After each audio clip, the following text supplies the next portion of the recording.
From Hollywood, it's time now for Bob Bailey as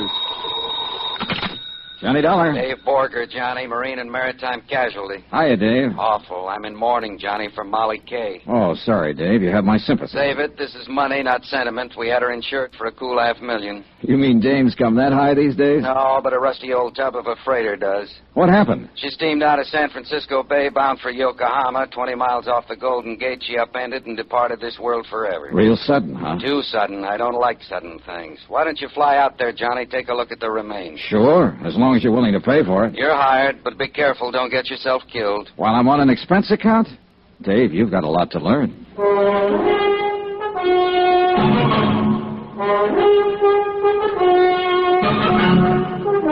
Tonight and every weekday night, Bob Bailey in the transcribed adventures of the man with the action-packed expense account, America's fabulous freelance insurance investigator. Yours truly, Johnny Dollar.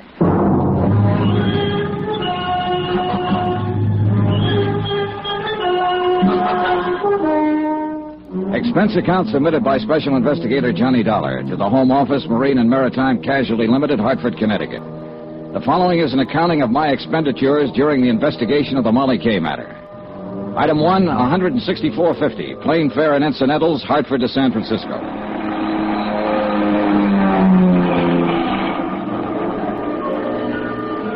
It was mid-morning when I landed, and the city on the Seven Hills glittered under the bright sun like a fabulous hoard of jewels. A cool, crisp breeze was driving the usual night's bank of fog out toward the open sea, and the clear waters of the bay danced and sparkled from the touch of the wind. It was a day and a place that felt lusty with life and the joy of living. And yet 36 hours before, the freighter Molly Kay, with a crew of 43 men, had steamed out across this same bay, passed under the high arch of the Golden Gate Bridge, and disappeared into the gray oblivion of the Pacific, gone down to her death. Item 2, $1.55, local transportation. Limousine to my hotel, where I barely had time to check in. Then a taxi down to the foot of Market Street, where Harbor Master Tim O'Rourke, a grizzled old veteran of the port, was about to preside at a preliminary board of inquiry in the ferry building. All right, boys, all right. Let's have it quiet. Now, all of us know what we're here for, but just to make it official, I have to announce that this is the preliminary hearing of a board of inquiry investigating the loss by sinking of the vessel Molly Kay. Needless to say, for you that know me, the proceedings are going to be pretty informal. Yeah, you can be sure of that. All right. Now, the bare facts seem to go something like this. The Molly Kay cleared her berth at Pier 29 at 10:12 p.m. night before last. Destination, Yokohama. Primary cargo, grain. The Molly Kay was a steel-hulled Class C freighter, oil-fueled, with a steam turbine drive. She was under the command of her owner, Captain Edgar Brawley of San Francisco. Now, is Captain Brawley present? I am. But if you're expecting me to testify... later, Captain, later. All right. At 10:38, the Molly Kay dropped her pilot and proceeded on out to sea. Fog conditions were reported at the time as medium to dense. Then at 12:49 a.m., the radio operator on duty at the Point Bonita Coast Guard station picked up the first distress signal. Now I'll call the first witness, the officer in charge of the rescue operation, Lieutenant Commander Barton Fields of the United States Coast Guard. Will you take the witness chair, Commander? Now raise your right hand, Commander. Do you swear the testimony... The inquiry moved is along, the whole truth, but not much came out that wasn't already known. The Coast Guard commander testified that 5 minutes after the first distress call, the Molly Kay had sent a second SOS, stating she was sinking rapidly by the bow. According to the message, the vessel had struck a submerged derelict. The captain and crew had taken to the lifeboats, and 2 of these were picked up immediately. A third boat, missed in the heavy fog, made shore and beached under its own efforts. Now, according to this report, 2 men, William Mack, machinist, and Benny Wong, steward, are still missing. Now, further search has now been abandoned, and these men are presumed to be dead. I think that's all, Commander. Thank you. Now, will radio operator G.A. Beck take the witness chair? While the testimony went on, I studied the teletypes from the home office that I'd picked up at the hotel. Again, nothing much that wasn't already known, with a few exceptions. A stray fact or two, a couple of odd details, nothing else. But the seeds of suspicion are pretty small, and if they're kept well watered, sometimes they grow up into nice, tall, blooming hunch plants. Then Chairman O'Rourke called the witness I was most interested in. Will Captain Edgar Brawley please take the chair? The man who stood to collect $500,000 if the sinking was legitimate. But I was pretty sure it wasn't. Raise your right hand, Captain. Do you swear that the testimony you are about to give is the whole truth and nothing but the truth? I do. You can sit down. He was a man about 50, maybe older, but he had the body of a young bull. Hard, stubborn, belligerent. He figured to be a tough lad to tangle with in court or on the deck of a ship. Now, Captain, will you tell us what happened in your own words? Starting where? From the time you dropped the pilot. Unless something happened earlier that might have some bearing on this case. There wasn't nothing happened earlier or later that got any bearing on it. We hit a submerged derelict, that's all. Now, what more do you want to know? Your story, Captain, just for the record. Be no different from what you've already heard from all the rest of them here. This is an official board of inquiry, Captain, whether you like it or not. I'll be the judge of what's important and what isn't. Yes, sir. Well, after we dropped the pilot, I set a course north 77 west, aimed to bring us into the main shipping lane by daybreak. Then I assigned the watches, had the deck gear stowed away, opened the trip log, got ready to settle down for the night's run. Normal procedure, in other words. That's what I told her. There wasn't nothing that was... Go on with your story, Captain. My first officer took over the bridge, like he already told you he did, and I went to my quarters. What was the weather like at the time? Same as it'd been all evening, so foggy you couldn't see 100 feet from the bridge. And you took all the usual precautions prescribed for such a condition? Of course. Go on. Well, it was a while before midnight. I was still in my quarters, awake in my bunk when she hit. It was a big crash, like a torpedo had took us, and the lights went out. We started losing the headway, and a couple of minutes later, the engineer cut the engines and pulled his fires. Water had busted right through number 1 and number 2 bulkheads and was rising fast in the boiler room. Must have ripped half the bottom out of her. What did you do next? I called the engine room gang on deck, and... well, then I give the order to abandon ship. She sank less than 10 minutes after we got the boats off. Well, I guess that's about the size of it. Submerged derelict in the shipping lane. It was an accident, pure and simple. All right, Captain. I guess there's nothing more we can... Mr. Dollar? I wonder if I could have your permission to ask the captain a few questions. Well, it's kind of unusual, but like I said, this is an informal hearing, so, Captain Brawley, Mr. Dollar is a special investigator for the insurance company that holds the policy on your ship. His position here is unofficial, of course, and you're under no obligation. It's up to you. Well, I've told you all I know about it. I got nothing to hide, if that's what you're talking about. Not one single thing. All right. Let him ask till he's blue in the face. Go ahead, Mr. Dollar. Thank you. Captain Brawley, we've heard quite a lot about your last sailing for Yokohama night before last. But there hasn't been any mention of the first time you started to leave, a little over a week ago. Had no bearing on this. Maybe not, but let's talk about it anyway. According to my report, you were 6 hours out of San Francisco when you radioed the Coast Guard to stand by. You had a cargo fire in number 2 hold. That's right. A little while later, you told them you had the fire under control, but you were returning to port. I wanted to check the damage, make sure the ship was sound. Yeah. So you laid up in harbor for a week. You filed a claim with our home office in Hartford for estimated damages of $6,300. Come to more. But when the company appraiser called at your office on Pier 29, you refused him admittance to the ship, and an hour later you wired Hartford and canceled your claim. That's right.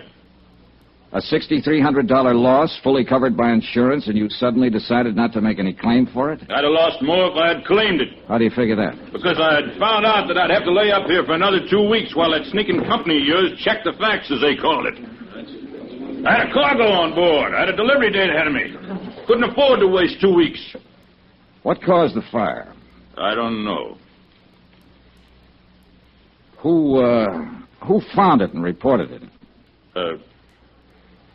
Man named Bill Mack. All right. He was one of the 2 men that drowned when the ship went down. What of it? What are you trying to make out of it? All right, let's quiet down now. Let's have order in here. Now, at the time of the accident, Captain, the sinking, we're led to believe that it was a little foggy out that night. You doubt it? No, not in the least. That's why I can't quite understand how you managed to see that submerged derelict. I didn't see it. Then who did? Nobody, as far as I know. That fog, you couldn't see your hand in front of your face. There was no fog the next day. The Coast Guard searched the area for hours, and they didn't see it either. Well, it probably sunk when we hit it. Just what are you getting at, Dollar?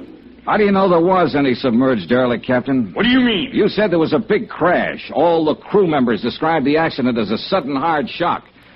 In fact, one of them, Mr. Hawkins there, who was up for it on bow lookout, said it felt like a blast, like something... No, you don't. Oh, no, you don't. Mr. Hawkins. I didn't say it was no blast. What I said was it just kind of felt like one. You ain't going to go putting no words like that in my mouth, Mr. Dollar. You ain't going to get me mixed up in this. Mixed up in what, Mr. Hawkins? In this here whatever's going on, or whatever you're trying to claim is going on. I just don't know nothing about it, about anything. And I just don't want anybody putting words in my mouth, that's all, claiming I said something I didn't. Well... Just what exactly is it you're hitting at, Mr. Dollar? Not hitting, Captain, I'm saying it.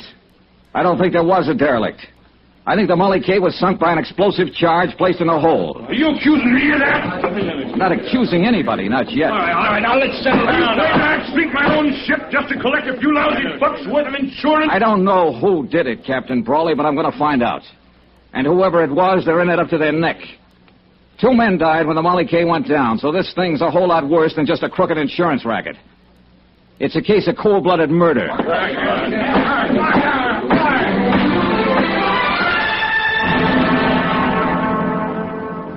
Outside, after the hearing adjourned, I turned west and walked along the Embarcadero. I looked at the crowds and the sunshine and the seagulls out over the bay. It was all brisk and bright and cheerful. But I felt cold in the pit of my stomach. They were scared in there, all of them, scared to death. The smell of fear in that hearing room was so thick you could cut it with a knife. And I meant to find out why.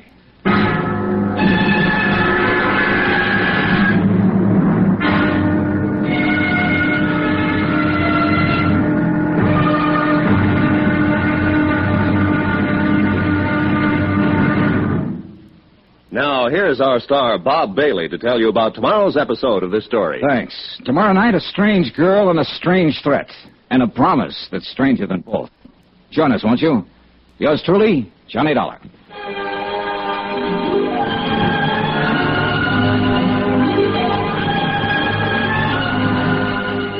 Yours truly, Johnny Dollar, is transcribed in Hollywood. Written by Les Crutchfield, the entire production is under the direction of Jack Johnstone. Be sure to join us tomorrow night, same time and station, for the next exciting episode of Yours truly, Johnny Dollar. Roy Rowan speaking.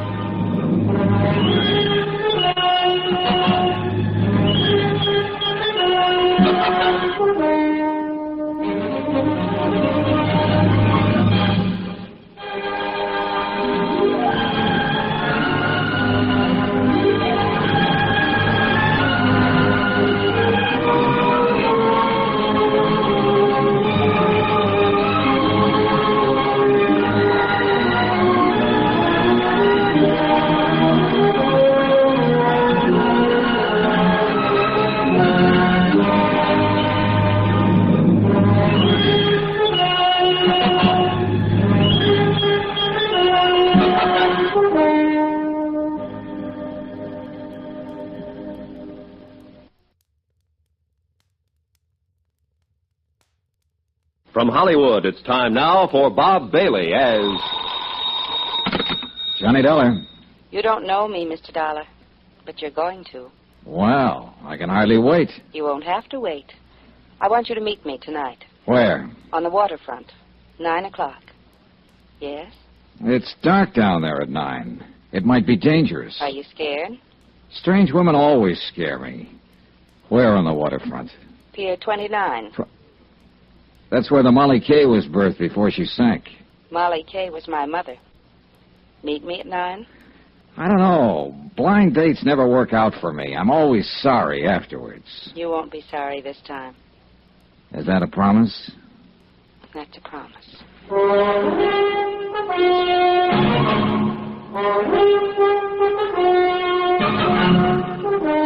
Tonight and every weekday night, Bob Bailey in the transcribed adventures of the man with the action-packed expense account. America's fabulous freelance insurance investigator. Yours truly, Johnny Dollar.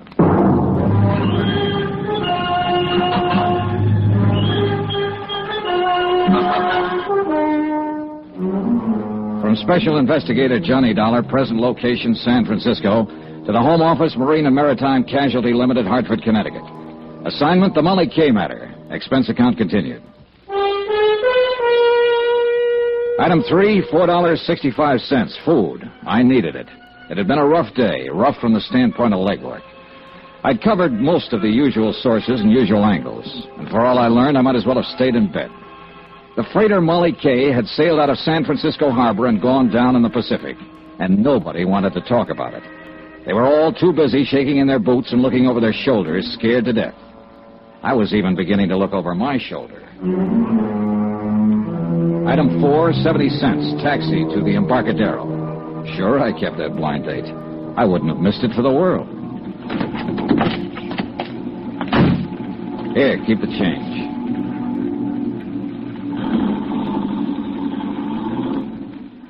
It was dark and lonely along the waterfront.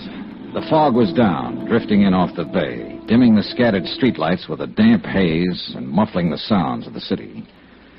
Alcatraz, lost and hidden somewhere behind a murky, wet blanket, kept sounding its mournful warning across the water. And the night gulls seemed to cry out in answer to it. I crossed the siding tracks and headed toward Pier 29 and toward whatever was waiting for me there. Or whoever. The office and warehouse of the Brawley Shipping Company, owner of the Molly Kay, was about halfway out the pier. I'd been there earlier in the day and found it closed and locked. But there was a dim light burning there now. I headed toward it. Just about then, as I passed under the last wharf light and turned toward the office door, I started to get that old feeling. I'd had it before in other places. Once in the heart of an Orinoco jungle, in an alleyway in the Casbah of Algiers, one time in London Soho, and again in Suez. Somewhere, close by, hidden by the fog and shadows, there was somebody watching me. I stood listening, straining to hear some telltale sound in the darkness. Nothing. But there were a dozen hiding places within a radius of 50 feet, and I wasn't fool enough to start searching them, not knowing what I'd find. I turned to open the door to the Brawley office. Get your hands up, Mac. He'd been standing behind a post right beside the door. Okay. Now, what are you prowling around here for? I was restless, couldn't sleep, and I love that foghorn. Wanted to get close to it. Knock it off, wise guy. This is a gun in your back, not a peppermint stick. Oh, don't say things like that. I faint easy. One more smart crack at... Wait a minute. Turn around toward the light. Sure. Always glad to oblige. Just sucker up. All right, come on, let go. Stop it. You let go of that gun. You're going to break my... All right. Come on, get up, get up. Come on your feet.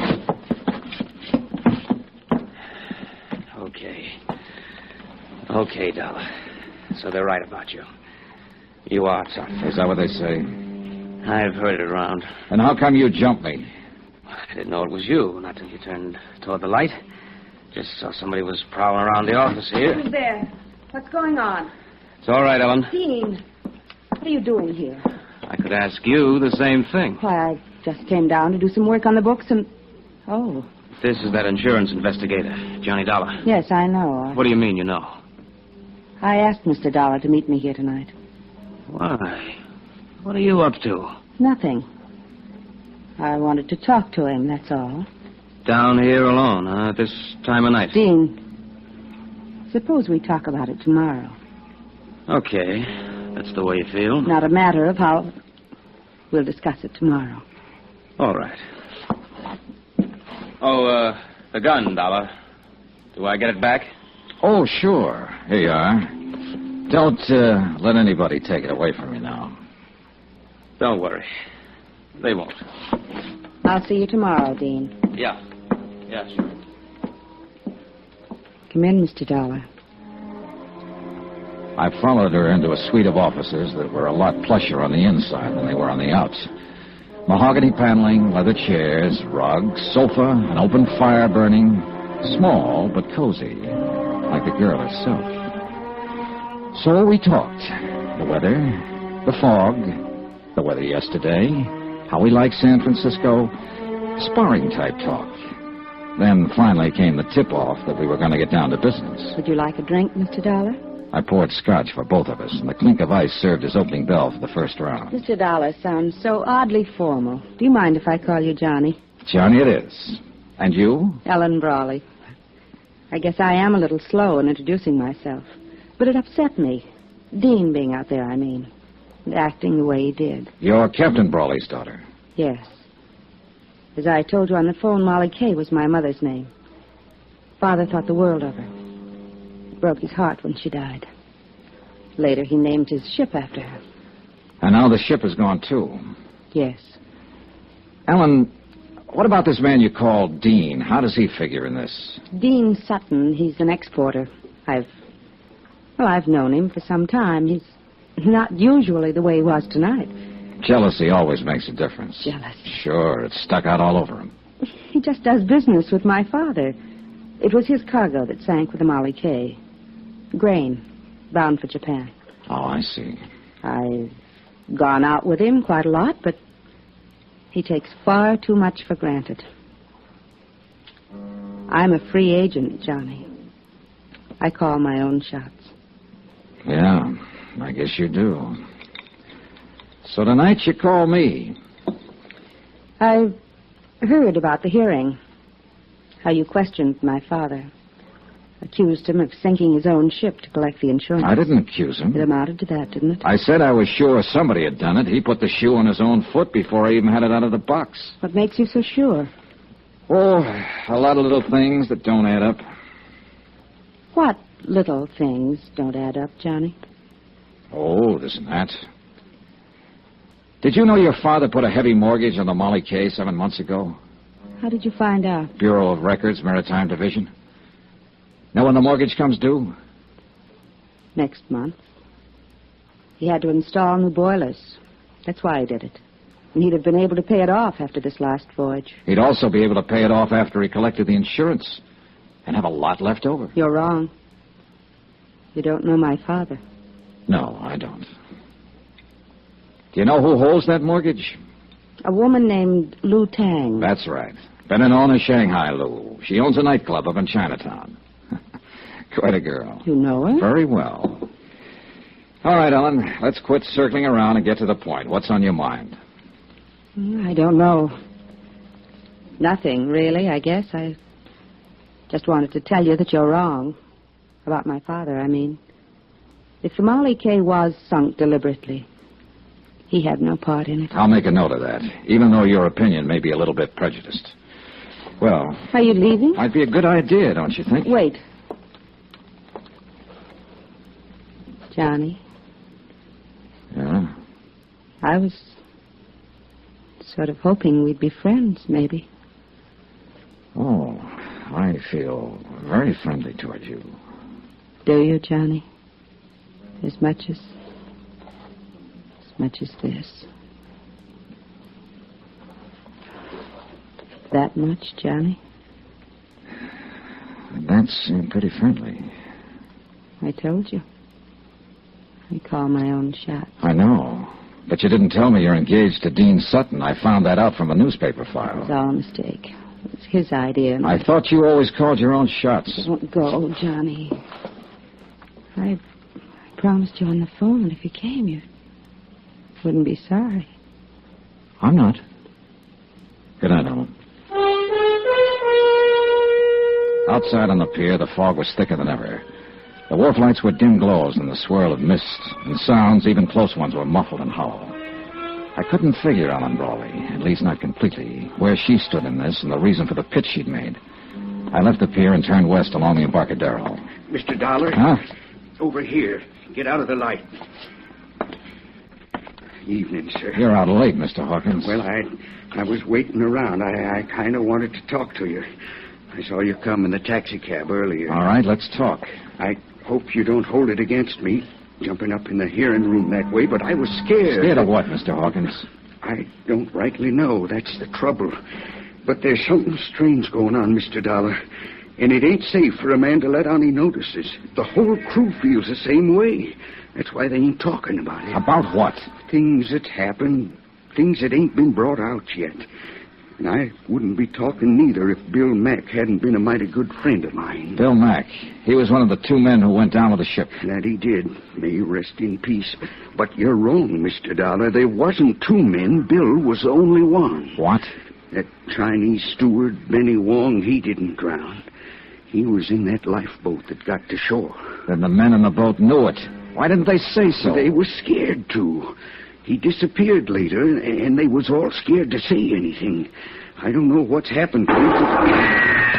Here, back of this wall. Keep your head down.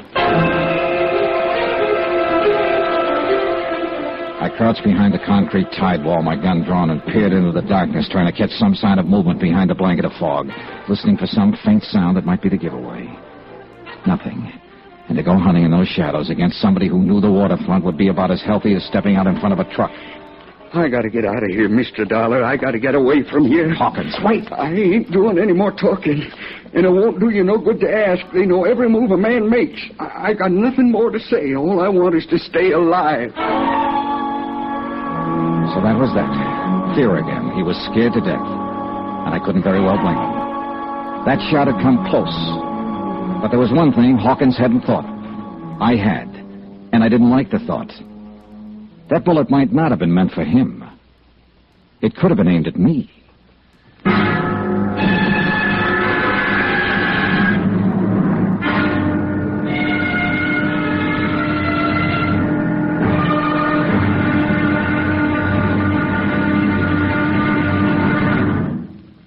Now, here's our star, Bob Bailey, to tell you about tomorrow's episode of this story. Thanks.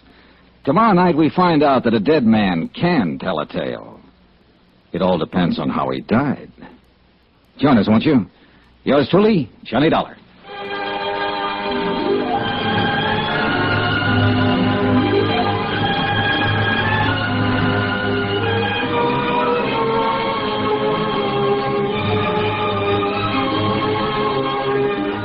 Yours truly, Johnny Dollar, is transcribed in Hollywood.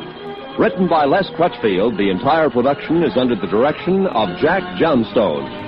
Be sure to join us tomorrow night, same time and station, for the next exciting episode of Yours truly, Johnny Dollar.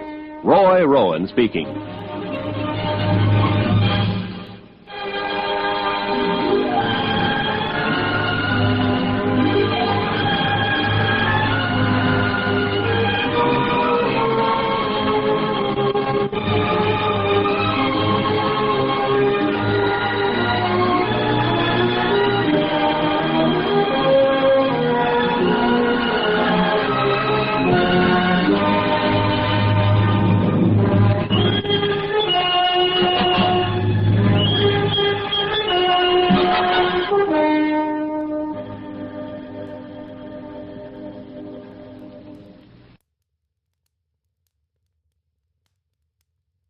From Hollywood, it's time now for Bob Bailey as...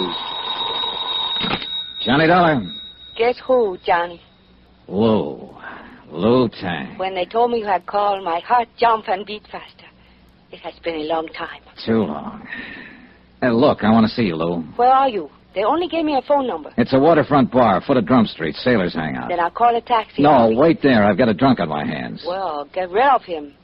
Or of her. Can't do it, honey. This is a valuable drunk. You wait. I'll get there as soon as I can. And look, will you do me a favor, Lou? Anything you want, Johnny. There's a man named Benny Wong. I think he's been hiding out in Chinatown for the last 2 days. Can you find him for me? So that is why you're here. The sinking of the Marley Cay. That's right, Lou. Too bad, Johnny. I'm sorry to hear that. Awfully sorry.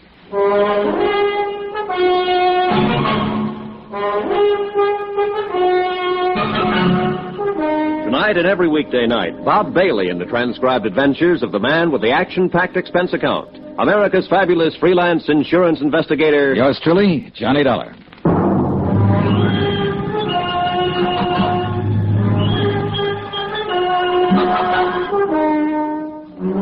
From Special Investigator Johnny Dollar, location San Francisco, to the Home Office, Marine and Maritime Casualty Limited, Hartford, Connecticut. Assignment, the Molly K matter. Expense account continued. Item 5, $11 even. Drinks. Consumed by one Josiah Hawkins, able-bodied seaman. Last berth, ship's carpenter on the freighter Molly K. And Hawkins was scared half to death. So the fear worked against the liquor, and the drinks weren't doing much good. Who was you talking to on the phone? A friend. You say anything about me? About me being with you? No. How about another drink, Mr. Hawkins? I had enough. What's the name of your friend, Mr. Dollar? Oh, you wouldn't know her. Just a girl I know here in town. Oh, a girl. Mr. Hawkins, did Bill Mack have a girl? Yes, he got himself engaged to a girl. I know what you're aiming at, Mr. Dollar. You're trying to play on my sympathy. He was your friend. That he was. One of the best. And now he's dead. Drowned in the Pacific when the Molly K went down. Whoever sank her is responsible for his death. You can help me if you would. It wouldn't bring him back. And I gotta think of myself. You're in more danger before you talk than you'd be afterwards. The whole idea is to keep you from talking. Huh? Sure, there's sense in that, all right. Somebody shot at you out there on the docks, tried to kill you. You'll never be safe as long as they're running loose. Well, Mr. Hawkins? The Molly K was sunk deliberate. We're sure of that, all of us that was aboard her. Things just wasn't right even before it happened. What things? Well, that fire, for one, 10 days ago, the first time we started out for Yokohama. Bill Mack was the one that discovered it. Did Mack think the fire had been set? That he did. He told the captain that. And you know what happened, Mr. Dollar? What happened? Captain Brawley knocked him down the bridge ladder. Told him to keep his mouth shut and not go around spreading wild rumors. All right. The second time you sailed, what happened? Well, as soon as we cleared the gate and headed out to sea, Bill and me was on watch. He had me cover for him while he sneaked down in the hold to see what he could find out. He still hadn't come back when it happened. I think you was right, Mr. Dollar, what you said at the hearing. What do you mean? We didn't hit no derelict. An explosion, that's what it was. In the bottom of the forward hold somewheres. I was on the bow deck right above it when it happened. What about that Chinese steward? The one who got ashore and then disappeared. Did you notice anything special about him? Benny Wong? Yeah. No. We was only a couple of hours out of port. I don't even remember seeing him. One thing, though, that seemed kind of funny at the time. What was that? The first mate done all the hiring for this trip, same as always, just one exception. Benny Wong was hired on by Captain Brawley himself. Uh-huh. And something else, Mr. Dollar. About Bill Mack being drowned. You was wrong about that.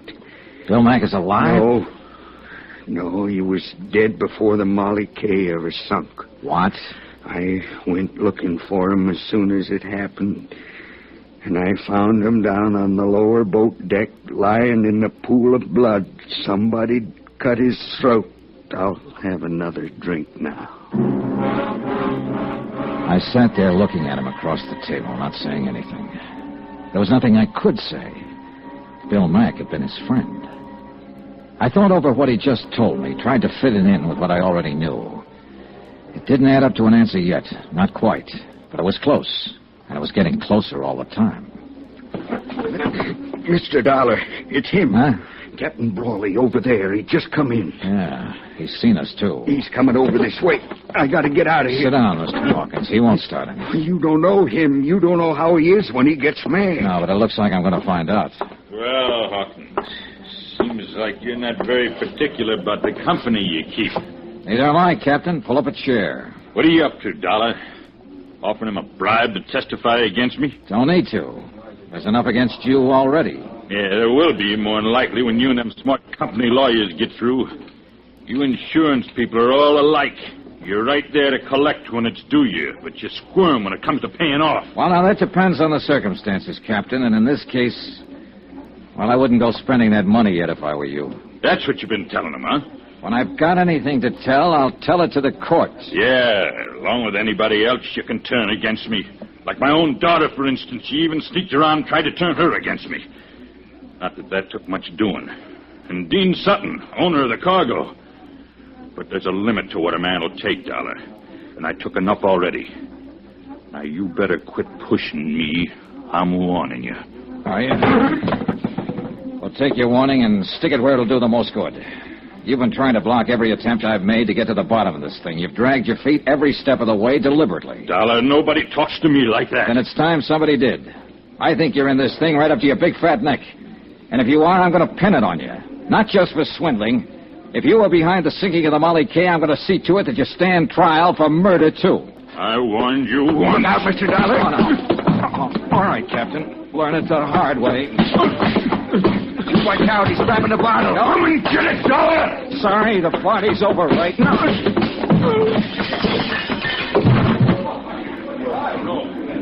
You better get out of here, Hawkins.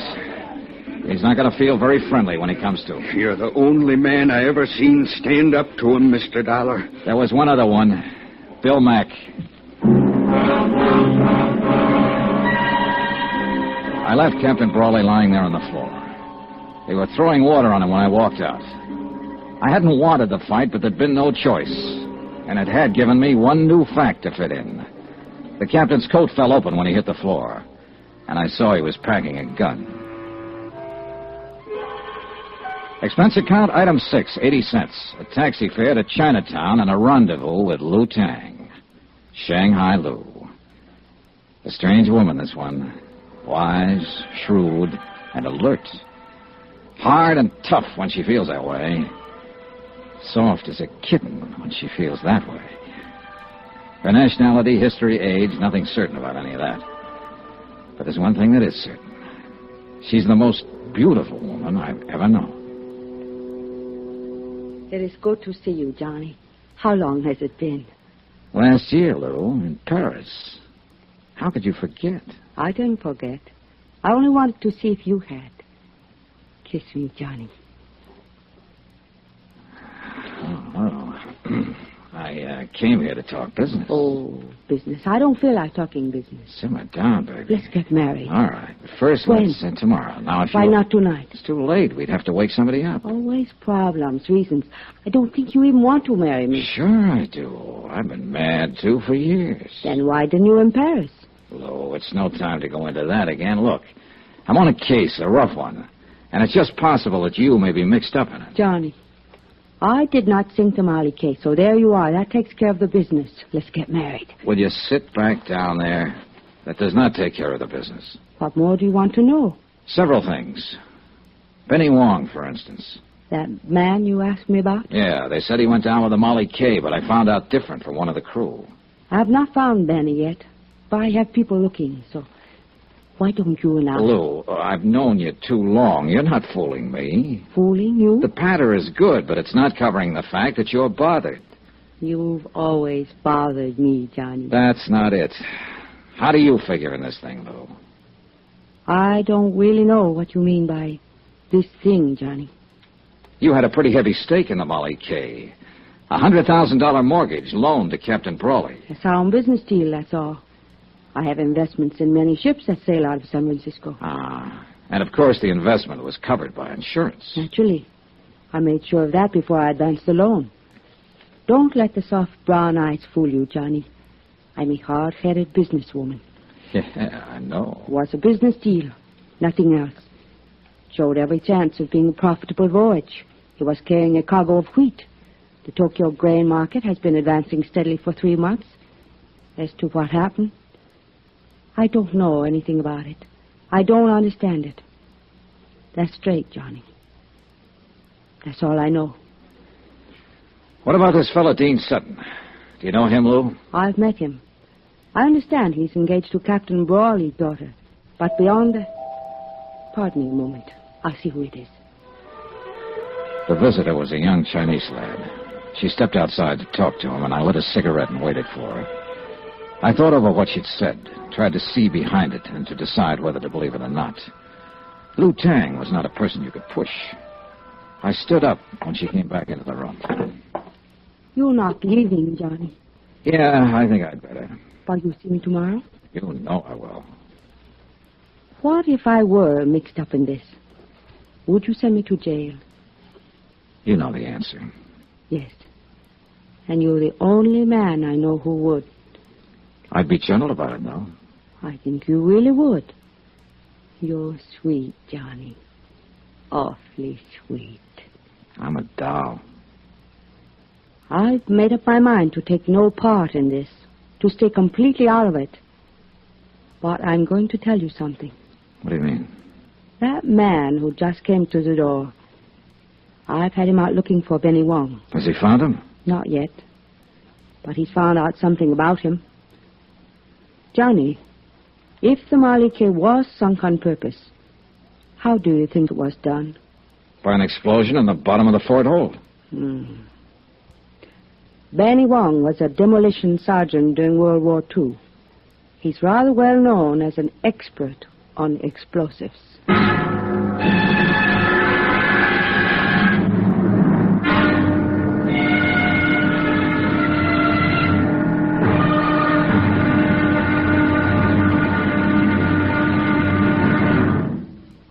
Now, here's our star, Bob Bailey, to tell you about tomorrow's episode of this story. Thanks. Tomorrow night, a double cross, a double play, and a lovely girl forces the jealous sea to give up its dead. Join us, won't you? Yours truly, Johnny Dollar.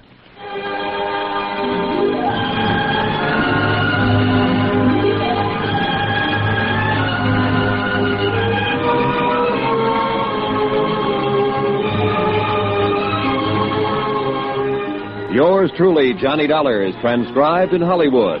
Written by Les Crutchfield, the entire production is under the direction of Jack Johnstone. Be sure to join us tomorrow night, same time and station, for the next exciting episode of Yours truly, Johnny Dollar. Roy Rowan speaking.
From Hollywood, it's time now for Bob Bailey as... Johnny Dollar. Hi, Johnny. Dan McKay, Harbor Police. Dan, I was planning to drop by and see you about the sinking of the Molly K, but I've been pretty busy since I got here. Yeah, so I've heard. Johnny, you're under arrest. What did I do? Park in a red zone, walk in the grass? I'm not kidding. I mean it. Oh, what's the charge? Now, let's see. Assault and battery, aggravated assault, assault with intent to do bodily injury. Hold it, Dan. That's enough. Don't you want to know who signed it? I already know. That's practically an admission of guilt. You know that. But I've got witnesses. So is he. Huh? I think you'd better come down and talk about it. Or you'll send out the wagon, is that it? I'm serious, Johnny. All right, Dan. I'll be down.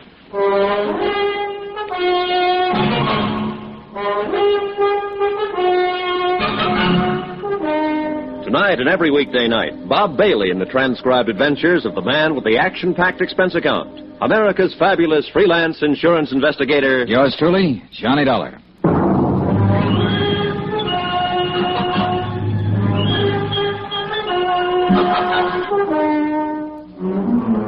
From Special Investigator Johnny Dollar, location San Francisco, to the Home Office Marine and Maritime Casualty Limited, Hartford, Connecticut. Assignment, the Molly K matter. Expense account continued. Item 7, a mere 60 cents. Taxi from my hotel to the foot of Market Street and headquarters of Inspector Dan McKay in charge of Harbor Police. I'd known Dan for years, well enough to realize that knowing him wouldn't make any difference. Not when he had a warrant to serve. I knew the charge wouldn't stick, of course, but it could slow me down. And I figured that was exactly why it had been filed. You may be right, Johnny.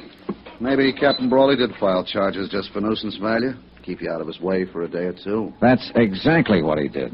Nevertheless, the charge was filed, and a warrant has been issued. So what are you going to do about it? I know what I'd like to do about it. That's against the law, too. You know, you could be wrong, Johnny. Brawley may not be guilty of the Molly K sinking. I told you the whole story, Dan. The facts add up. What do you think? I think you've got an awful strong case, but it's still based on circumstantial evidence. Well, what else is there to base it on? The rest of the evidence is out past the harbor there, out beyond the Golden Gate, a mile below the surface of the Pacific. Yeah, I know. Most of the cases we handle here in the Harbor Division are like that. Well, then you can see the problem I'm up against. Yeah, I can see it all right. That's a big harbor out there, Johnny. Biggest natural harbor in the world. A lot of square miles of water. A lot of miles of shoreline. And a lot of ways of covering up a crime. As far as disposing of physical evidence, it's true. Body can be thrown into the bay, a weapon, so on. Sometimes we recover it, sometimes we don't. It's tough, Johnny. Yeah, I imagine. Real tough. Hey, that's the SS Maritonia, arriving from Ceylon, Java, the Philippines. She'll dock at Pier 14. The cargo is probably spices, mahogany, raw ore. Nice-looking ship. Beautiful. They drive me crazy, Johnny, watching them here from the window. I should have gone to sea. Oh, well. Anyway, since we don't have physical evidence in a lot of cases, we've learned to rely on other things. Such as? The human elements, Johnny. You've turned up a lot of facts, true. You've made a good deal more progress on this case than I have. Than you have? What do you mean? Tim O'Rourke sent me the report of the inquiry board. I've been working on the case ever since. Now, you got a pretty convincing bunch of facts.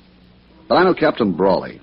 By reputation, at least. Look, Dan, I know what you're getting at. People who know Brawley think he's honest. O'Rourke said the same thing. Right. Tough, hard, violent temper, a slave driver, but not a crook. An honest man can get under pressure sometimes, get pushed beyond his depth. It happens every day. Yeah, but Johnny, even then, he reacts according to his pattern. Here's what I'm getting at. That murder on board the Molly K just before she sank, you said Hawkins told you the man had been knifed.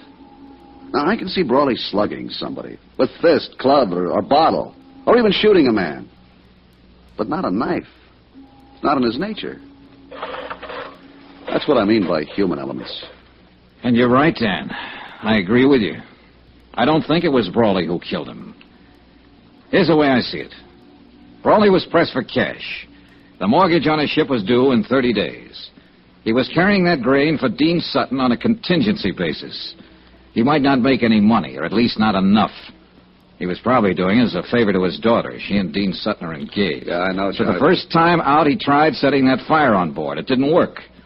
One of the crew, Bill Mack, discovered it before it got started. The Molly K returned to port, and Brawley filed an insurance claim. Then he got scared off an investigation and withdrew it. That's all guesswork, Johnny. So far, his second attempt, he contacted an expert on explosives, Benny Wong. And Benny pulled off the job for him, blew the bottom out of the ship and sank it. And what about the knifing? Well, Bill Mack was suspicious. He was prowling around the hold and caught Benny in the act of setting the explosive. Benny killed him, figuring the sinking would cover for him. But by accident, Hawkins stumbled onto the body before the ship went down. Well, that adds up, Johnny. It's hard to argue with you.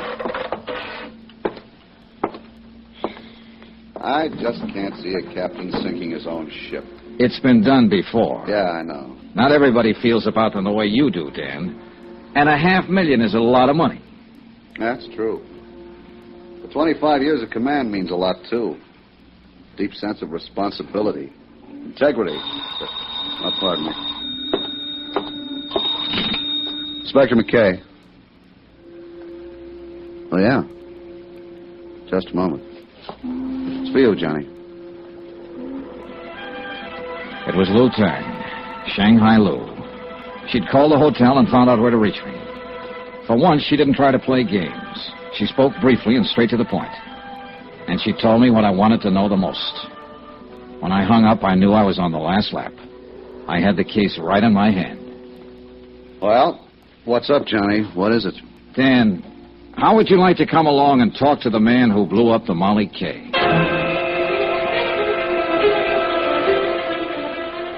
Item 8, 80 cents. Another taxi. A short run from the foot of Market to Fisherman's Wharf. Lu Tang's spies had told her Benny Wong was holed up in a back room of the Fa Song Fish Company out on the docks. And they said he was scared, armed, and dangerous. There's the Fa Song layout, Johnny. Right there, the warehouse in the end. Yeah. Well, let's go around the gangway. Lu Tang said the room was on the back corner. Say, Johnny, why don't you wait here? Let me take him. This kind of thing is part of my job. But he's my pigeon, Dan. I found him first. There's a door at the back. That must be it. Yeah, only one it could be. Besides, I'm under arrest. If you let me alone, I might escape. Yeah, sure. You got a gun, Johnny? Yeah. All right. Let's go. We moved quietly up to the blank wooden door opening onto the gangway over the water. There were no windows in the back wall, so we were certain we weren't being watched from inside. We stopped at the door, and McKay reached for the knob and tried it gently. It's unlocked. Good. You ready? Go ahead. Hey, hold it, police officers. How's that gun? Drop it fast. This doesn't look much like Benny Wong, Johnny. No, it doesn't. Now, look here. What do you do, Dean? Go around with a gun in your hand all the time? You're making a mistake, Dollar. I don't know any more about this than you do. Any more about what? What are you doing here, Dean? Never mind, Johnny. Here's what he means. Huh? Oh. Well. So we don't talk to Benny. Shot 3 times. Yeah. Any one of the bullets would have done the job. You weren't taking any chances, were you, Dean? I didn't shoot him. I just got here. How did you know where he was hiding? I didn't. I didn't know anything about him. I got a phone call. Somebody said to meet them here. Said to give me the lowdown on the sinking of the Molly K. What somebody? Who was it? I don't know. Man or woman? Man, I think. Voice was muffled, so I came here to meet them. And we find you standing over a dead man with a gun in your hand. I found him like that. I figured it was a trap. I don't know anything about him. Oh, no, of course you don't. You're just a babe in the woods. Hold it, Johnny. Barking up a wrong tree. What do you mean? This man's been dead for several hours. Since early morning, I'd say. And he was shot with a .45. This gun of Sutton's is a .32. So that's that. Johnny, what was the caliber of the gun you saw Captain Brawley wearing? A .45, Dan. I'll put out a bulletin and we'll pick him up. Wind up. The bets were all in. There was nothing more ahead but the showdown. Dan tore up the warrant on me, of course, and I went back to my hotel room to wait it out. That seemed the safest place to be. Brawley would be desperate now, half out of his mind. And of all the people he hated most, I was number one. So I lay back on my bed and waited. I reached my gun from the lamp table, moved quietly over to the door, and took hold of the key. Who is it? Let me in, Johnny. Ellen. Just a second. Come on in. Has he been here, Johnny? Has who been here? My father. The last time I saw the captain, he was lying unconscious on a barroom floor. I just put him there. That was last night. Yes, I know. Well, what made you think he'd be here? I don't know. Guess I thought... I don't know what I thought. Oh, easy now, honey. I'm scared, Johnny. Hold me, please. I'm so lonely and scared. It's all right, Ellen. Easy now. He came home last night after he fought with you. He was furious. Then he left again, and I haven't seen him since. Does he have his gun with him? I guess so. I don't know. I I don't know anything. Help me, Johnny, won't you? Of course I will. Hold me tight. Kiss me. Helen, Last honey, night when you kissed me, I wasn't scared then. I wasn't lonely. Look, honey, would you... Hold me, Johnny. Wait a second. Johnny Dollar. Dan McKay, Johnny. Yeah, Dan. We picked up Brawley on the waterfront half an hour ago. Thought you'd want to know. What's he say? Denies everything. Says he was home asleep all night. Says his daughter will back him up. I happen to know different on that. Yeah, I figured he was lying. We'd already been out to his house, found his gun. It's been fired 3 times, Johnny, and the bullets match. When Ellen Brawley left my room a while later, I still hadn't told her about her father's arrest. I didn't have the heart. She'd tried her best to protect him, cover for him. She'd have done anything to save him. And yet, the irony was that every move she'd made helped tighten the case against him. The scent of her perfume still hung in the air after she'd gone. It was a strange scent, subtle, disturbing. I began to feel uncomfortable, on edge. There was something familiar about that scent. And finally I tagged it. I'd noticed that same perfume in the room on the wharf, where Benny Wong lay murdered.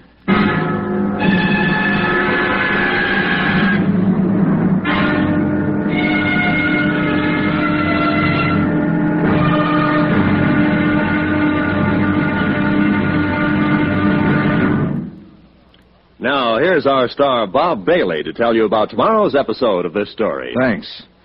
Tomorrow night, a deadly rendezvous on the fog-shrouded waterfront, and an explosion that rocked the city. The payoff. Join us, won't you? Yours truly, Johnny Dollar.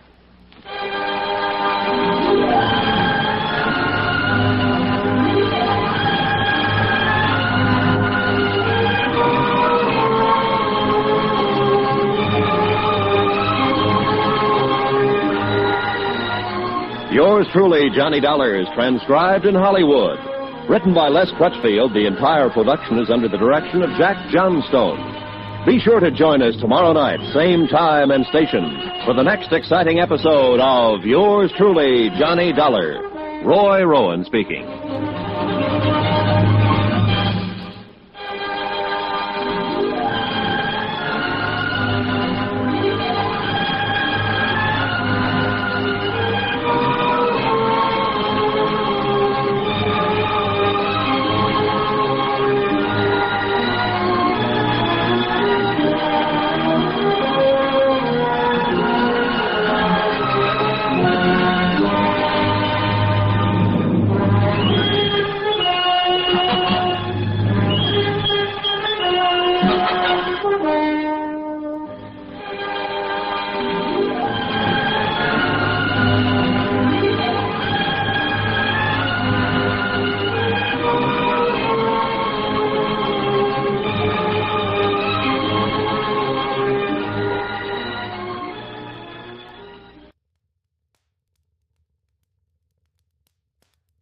From Hollywood, it's time now for Bob Bailey as...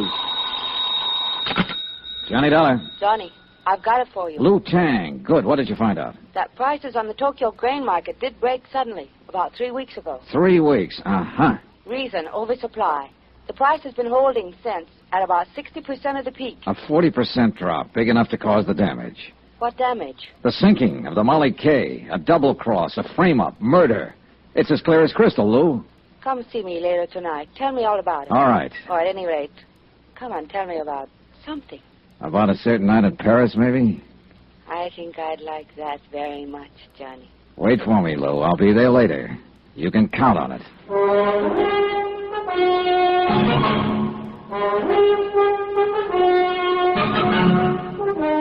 Tonight and every weekday night, Bob Bailey in the transcribed adventures of the man with the action-packed expense account. America's fabulous freelance insurance investigator. Yours truly, Johnny Dollar.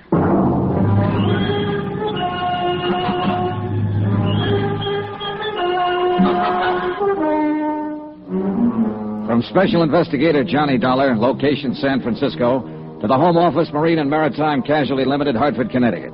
Assignment, the Molly K matter. Expense account, final page. Item 9. 770, long-distance calls to Hartford and New York. I was pretty sure before I called, but I had to check on it. It checked. Item 10, 80 cents. Taxi from my hotel to the waterfront office of Inspector Dan McKay, Harbor Police. It's a funny deal, Johnny. I can't figure. Captain Brawley is clammed up tight. Won't answer any more questions. Doesn't want a lawyer. Won't even talk. It's a funny deal. Not when you consider the fact that he's innocent. What? What you said? I know. I argued the opposite. I was wrong, Dan. What is it, Johnny? Just plain stubbornness? No, but that's what it is with Captain Brawley. Maybe that's the tip-off, his stubborn bullheadedness. The human element you mentioned. How are you figuring it? If Brawley were in a money jam, he'd never scheme and connive at planning a thing like that of sinking his own ship. He's too stubborn. And besides, he wasn't in a jam, I'm sure of it. Well, now, wait a minute. He had a $100,000 mortgage to meet. I finagled some information out of the bank. The Brawley Shipping Company has a free balance of nearly $150,000 in cash assets. But look here, Johnny. Now, you look. I started out with a motive, and I built a pretty strong case on it. Even you agreed. Everything pointed toward Captain Brawley. Sure, because somebody was helping things point toward him. What do you mean? It wasn't just the ship itself that was insured. I'm still lost, Johnny. Keep talking. All right, look. That cargo of grain was also insured. By the owner with another company, not mine. And for top market value, full price. Yeah, well, keep talking. All right. The Tokyo grain market broke just 4 days before the Molly K was due to sail the first time. The shipper stood to lose nearly half his investment if the grain reached Yokohama at that time. Well, it didn't reach there. It's lying out there on the bottom of the Pacific.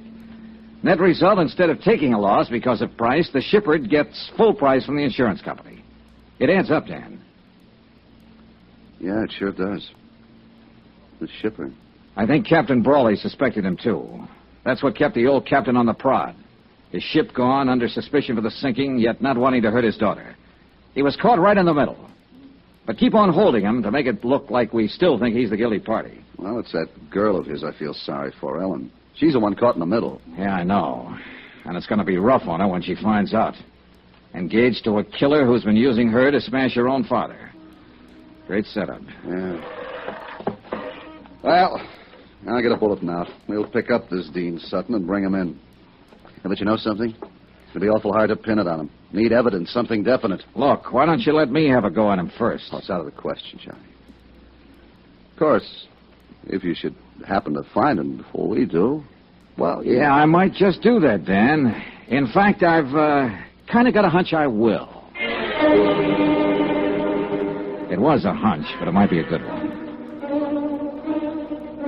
I left Dan's office and walked east along the waterfront, following the long curve of the Embarcadero with its miles of docks and wharves.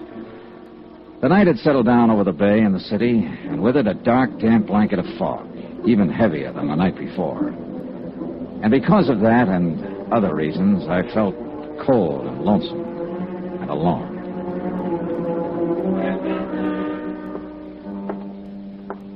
I turned off the Embarcadero and walked out Pier 29. I was about 30 yards from the Brawley warehouse when I was suddenly brought up short. On the water below me, tied to a wharf piling, was a light cabin cruiser rocking gently with a swell. It had no business being there. Pier 29 was a commercial berth. My hunch was right. I moved quietly to the edge of the wharf and stood watching the little cruiser for several minutes. There was no sign of life, no sound. Finally, I climbed over the dock rail, down the wharf ladder, and stepped onto the deck. Still no sound, no movement. I moved over to the companionway door leading down below decks and reached out my hand for the latch. Then I stopped short, caught suddenly by a sharp feeling of danger. It wasn't a sense of being watched. It was deeper, more subtle, more vague. I tried to shake it off, reach again for the latch. Then the boat shifted slightly, and the dim glow from the wharf light overhead moved across the hatchway door. Inches in front of my face, I saw the glint of bare copper wires, all set to make contact if the door was open. One more move, and I'd have been blown sky high. That boat was booby-trapped. There was a light burning in the office of the Brawley Shipping Company. I knocked on the door, drew my gun, then I stepped back and waited. I leveled the gun on the door. Johnny. Are you alone, Ellen? Yes, of course. Come on, let's get inside. What is it, Johnny? Have you seen Dean Sutton tonight? I tried to find him, but I couldn't.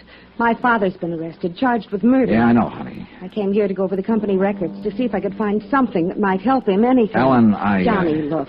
Look at this mess. Somebody's been here. Files dumped in the middle of the floor, papers all over the place. Yeah, looks like they're planning to start a bonfire. Say, tell me something, Ellen. Does Dean Sutton own a boat? Yes. Light cabin cruiser named the Piper. Why? It's tied up at the wharf. He's around here somewhere. Well, what of it? What do you mean?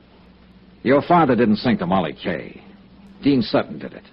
He wasn't even on board. He didn't have to be. He hired an explosive expert named Benny Wong to do the job. He got your father to take Benny on as steward. That's the man they're accusing Father of murder. Dean is the one who did it, using your father's gun. But why? To collect the insurance on that cargo of grain. Oh, look, I know it's a rough deal, honey, and I know how you feel. But I guess your best bet is to chalk it up to experience. At least your father's in the clear now. I think I sensed it, Johnny. That something was wrong with Dean. Badly wrong. I guess that's why I felt like turning to you instead of him. Or I still feel that way. I think I'm going to cry. Then cry. Cry it out and get it over with. Come here, Ellen. I held her close and tried to comfort her. She pressed her face against my chest and whimpered like a hurt kid. I kept stroking her hair, breathing in the scent of her perfume. Perfume. The same perfume that had hung in the air of the room where Benny Wong was killed. The pieces shifted, fell into place again. The puzzle was finally solved, but too late. Because I could feel the muzzle of the gun she was pressing against my side. Easy now, Johnny. Turn around slow and get your hands up. That's the idea. Now stay that way. I'm a dead shot, Johnny. If you doubt it, ask Benny Wong. Right under my nose. Right from the start. How wrong can a guy be? As wrong as you were, Johnny. It had to be you. There was no chance for Dean to steal your father's gun and then return it. Not unless you were in on it with him. It was my idea. Dean's too weak to plan a thing like that. He has to be propped up and pushed. And you're just the girl to do it. You ought to know. Yeah, I do now. It's too bad. I like the way you kiss. Any chance of working something out, Johnny? Or are you too honest? So that's it. The next step is to get rid of Dean. And you've already got the trap set. Not yet. But I'll think of something. I'm clever, Johnny. Don't you think so? I heard footsteps coming along the wharf. Dean Sutton. I had only seconds to think of something, so I took a chance, edged back against the wall, inched over closer to the door. That's far enough. Don't push your luck. There's Dean coming now. He went after some gasoline. We're going to build a nice warm fire, and you're going to have a ringside seat. Come on in, Dean. We've got a visitor. Dollar. What do you know? So you walked right into it. Just like a That chance paid off. He walked between us, blocked Ellen's line of fire, and I jumped him. I grabbed him around the neck, held him as a shield, dragged him back out through the door, out to the wharf. Dean! Break loose! Let me get a shot at it! I was trying to get clear of the light before Ellen could blast me with that gun, and I made it. But Dean broke loose, came in me swinging. He slipped and staggered up against the dock. The railing broke, split in two, and we went over the side. We struggled back up to the surface.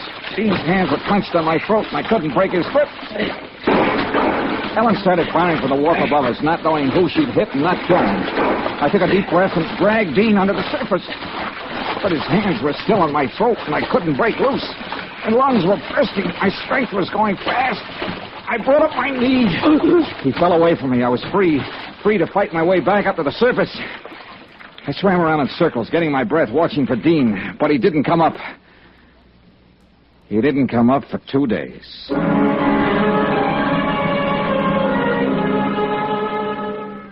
When I climbed up the ladder onto the wharf, Ellen was nowhere in sight.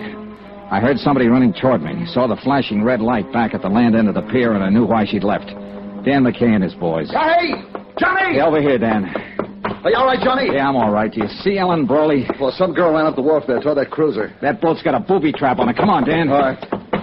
What's she doing here? She was in on it, too. Dean's in the water, drowned, I guess. Look, there she is, climbing down off the wharf. Ellen, stop. She's on the cruiser. No. Ellen! She's going to try... Look out! Get down! Flat on your face if she opens that handle.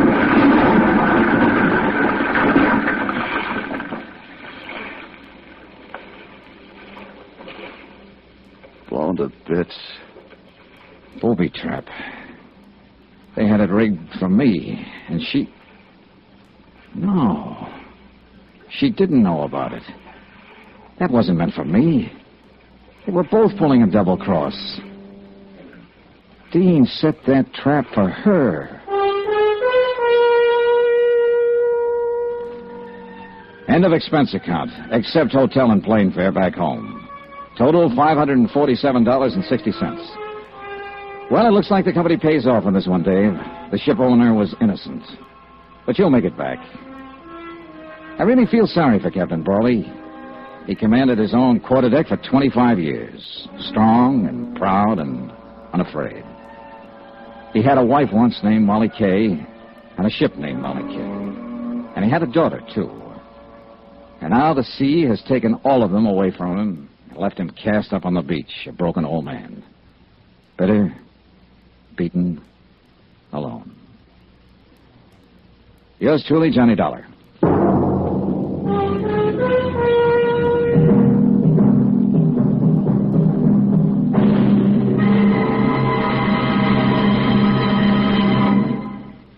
Now, here's our star, Bob Bailey, to tell you about next week's story. Thanks. Next week, the case of a man who didn't exist, except for one thing. He suddenly showed up. Join us, won't you? Yours truly, Johnny Dollar.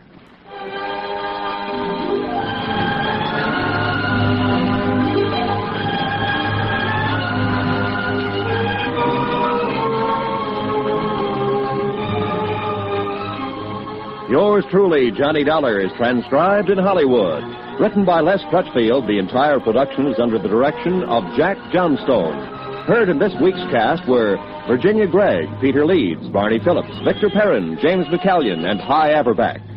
Be sure to join us on Monday night, same time and station, for another exciting story of Yours truly, Johnny Dollar. Roy Rowan speaking.